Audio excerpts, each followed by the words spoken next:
Don't worry about him.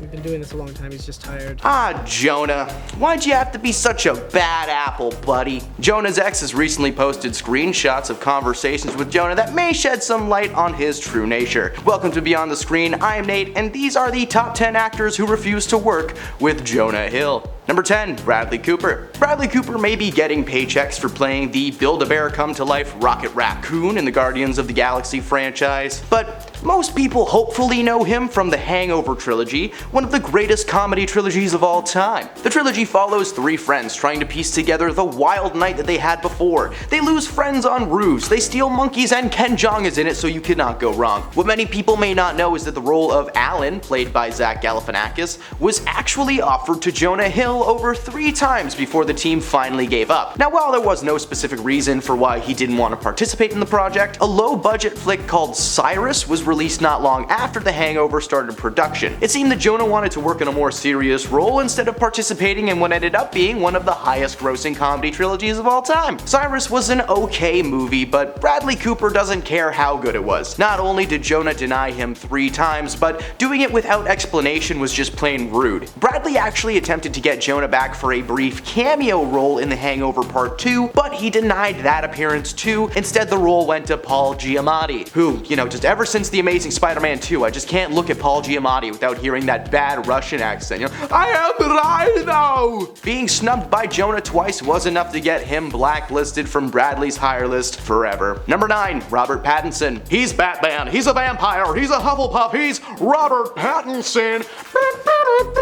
Robert has been stealing the show on the silver screen since being thrust into the mainstream following his role as Edward Cullen in the Twilight franchise. But recently he's donned the costume of a different Bat-themed character, this time as DC's newest Batman. The 3-hour film was released last year and it received incredible reviews. The only sour one was from Jonah Hill. You see, during the casting process, Jonah was actually offered the role as one of the 3 main villains of the film, Oswald Cobblepot, aka the Penguin. He turned down DC several times, apparently wishing to avoid the multi-contract deal that comes with playing a comic book character. Ryan Gosling follows this same principle and is the main reason why Jared Leto played the Joker in the 2016 Suicide Squad rather than himself. It's probably the best decision he ever made in his career. Jonah went on to say that his choice was well warranted, as the film's style and tone just didn't really fit with the type of performance that he wanted to give as the flightless bird-themed villain. And what an appropriate animal to use for a villain. Look at that smug motherfucker. I mean, what? I love penguins. They've never bothered me in any way, shape, or form, and certainly not in an aquarium in Tennessee. Why would you let people pet those things? Robert has gone on record claiming that he will never invite Jonah to work on another project ever again for fear of rejection. It's too bad for Jonah. Batman is getting a sequel, and he's getting cancelled.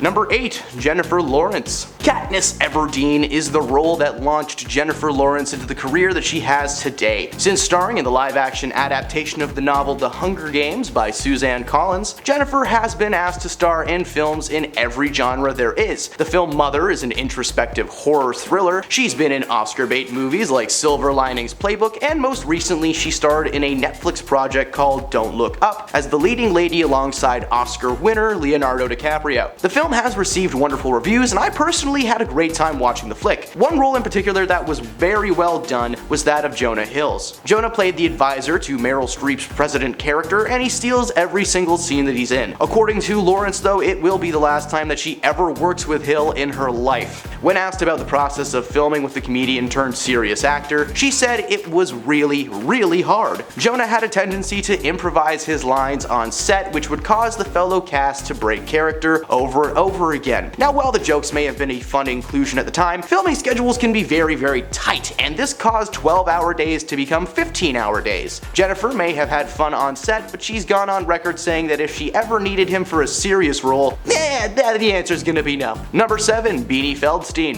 In case you were unaware of this wonderful actor, let me just do a little recap for you. Beanie got her break on the silver screen when she was cast to join the sequel to Seth Rogen's hit comedy flick Neighbors, alongside Chloe Grace Moretz and Kiersey Clemens as the leading ladies. She dominated every scene that she was in with impeccable comedic timing and commitment to her role. It may come as a surprise to know that Beanie is actually Jonah's little sister. Beanie decided to use her legal last name as well well as a nickname that stuck with her since her childhood. Her actual name is Elizabeth. Let's face it, it's 2023 though. I know lots of people with weirder names than Beanie. One of my buddies has a kid named after his favorite car brand, Subaru McDonald. It's not a good name. Beanie has been gaining more and more popularity thanks to the success of films like Booksmart and her current role as Nancy Drew in a reboot cartoon series. When asked about her relationship with her brother Jonah, Beanie had mixed things to say. While she loves her brother and would never judge him in any way, she is well aware of his tendency to be a little snappy or judgmental towards people. Apparently, Jonah was the older sibling that gave those noogies or like broke eggs over their heads. No, just me, I only got that? Okay. When it comes to collaboration, they have decided to keep their work lives separate from their family lives. Gee, I wonder what dinners are like at the Hill House. Wait a minute. Hill House? Jonah's a ghost! Whoa! I'll just leave.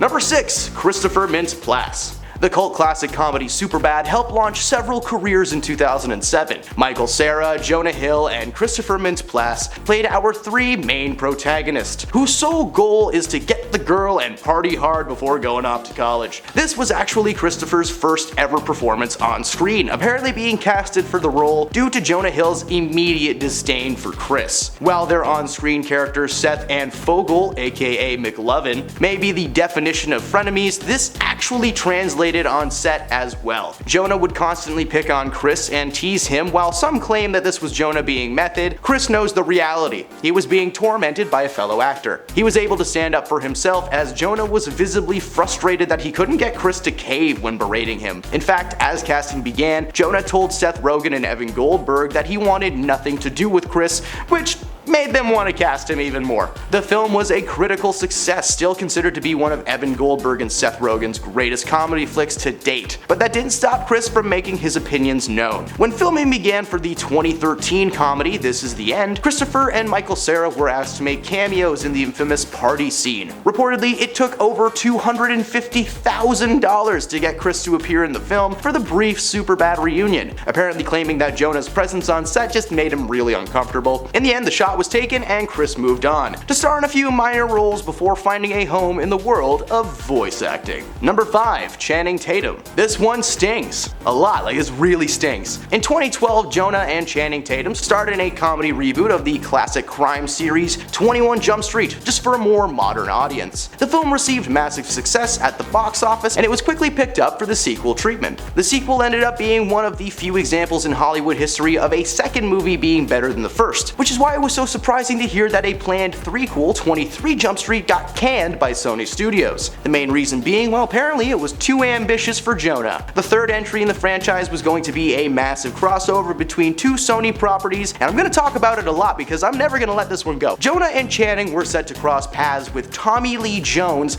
and Will Smith's characters from the Men in Black trilogy. The leaked script told the story of Jonah and Channing's characters investigating a new substance at a university, only to discover that the suppliers are extraterrestrials being hunted by the Men in Black. How does that not sound like a good movie? The idea of Jonah and Channing wearing the black suit and shades while holding comically large weapons makes my soul sing with joy. A script was written, but ultimately the studio thought that it wouldn't make any money and it would just end up being a misstep in the franchise. Apparently Jonah actually had something to do with this too. While Channing was filled with excitement towards the project, he was so stoked, Jonah felt that the entire thing would be one giant pain in the butt. His underenthusiasm made the studio nervous to go forward with the project, which probably would have been the best movie in the last 10 years. Instead, Sony decided to reboot Men in Black with Tessa Thompson and Chris Hemsworth, and that didn't go well. Needless to say, Channing has held a grudge towards Jonah ever since he was robbed of the opportunity to fight space aliens with Will Smith and refuses to ever collaborate with him again. It's all good though. I'm sure in that new version of Men in Black they wouldn't even use firearms. Will Smith would probably just be slapping aliens left and right, telling them to keep his wife's name out of their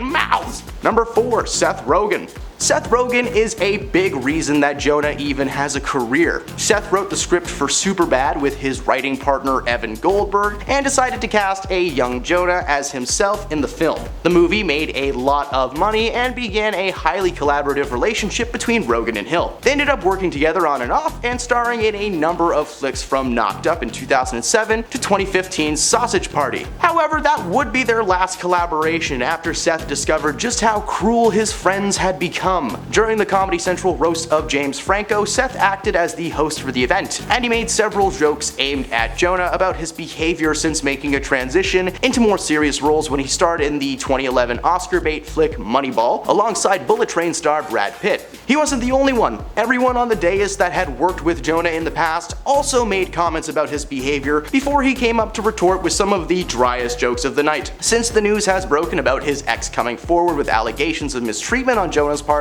Seth has stated that he hasn't, nor will he ever work with the new, meaner Jonah Hill anytime soon. Number 3. Judd Apatow. Judd is another entry on this list who is partially responsible for the inception of Jonah's career. In fact, he was the first person to ever direct him when he made a brief cameo in the film 40-Year-Old Virgin as a man who's just trying to buy some shoes so he can take them home and wear them. He stole the show, so much so that Judd actually asked Jonah to appear in a number of films over the years as a supporting character. From Knocked Up to Funny People, Jonah was there and his presence was known by all. Judd has mentioned in recent years that the chances of Jonah working in anything new was probably unlikely. The reason being, well, Jonah's just too darn famous and mean now. Apparently their relationship as colleagues was fun at first, but since moving into the realm of a serious actor, he's become increasingly more difficult to work with. Jonah has become a bit of a recluse on set, known to be fairly quiet and standoffish whenever he's not on camera, appearing to be the type of person who can turn off their comedy switch. Can someone please help me find mine, because it's not welcome at funerals. While Judd may not be as busy as he once was, he has said that he would like to work with new talent in the upcoming years, so unless Jonah pulls like a Mrs. Doubtfire on Judd, I think we can safely say that they're not working together anymore. Number 2. Jay Baruchel. Jay Baruchel has only ever appeared with Jonah physically on screen twice. Once in the comedy flop Knocked Up, and the other is the 2013 hidden gem that is This Is the End. And This Is the End, the cast play fictionalized versions of themselves being caught up in a rapture that leaves them stranded on Earth in the midst of an apocalyptic meltdown. It's truly a fun movie. It's a wonderfully funny movie filled with weird set pieces, including several scenes